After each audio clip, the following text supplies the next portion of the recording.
السلام علیکم۔ Asia 41 news کے ساتھ میں ہوں آپ کی میزبان سویرا محمود۔ خبر شامل کرتے ہیں گجرانوالہ سے۔ ہمارے بیورو چیف رانا محمد عقیل کے مطابق پنجاب حکومت کا صحت مند پنجاب کا دعویٰ نعروں تک محدود۔ ڈویژن بھر کے 21 سرکاری ہسپتالوں میں ڈاکٹرز اور پیرامیڈیکل سٹاف کی 3500 سیٹیں خالی۔ رواں سال بھی بھرتی کا عمل مکمل نہ کیا جا سکا۔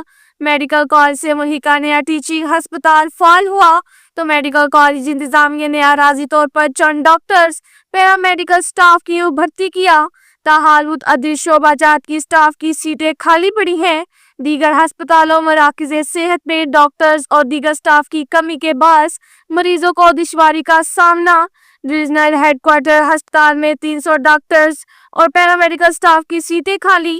باقی اضلاع کے ٹیچنگ ہسپتالوں میں 1100 ڈاکٹروں اور دیگر شعبہ جات کی سیٹیں عرصہ دراز سے خالی۔ ضلع کے باقی 16 THQ ہسپتالوں اور مراکز صحت میں بھی 1000 ڈاکٹروں اور پیرامیڈیکل سٹاف کی سیٹیں خالی۔ ہسپتالوں کے سربراہوں نے متعدد بار سیکرٹری ہیلتھ پنجاب اور حکومت کو منظوری کے لیے درخواستیں ارسال کی مگر بھرتی کا عمل مکمل نہ ہو سکا۔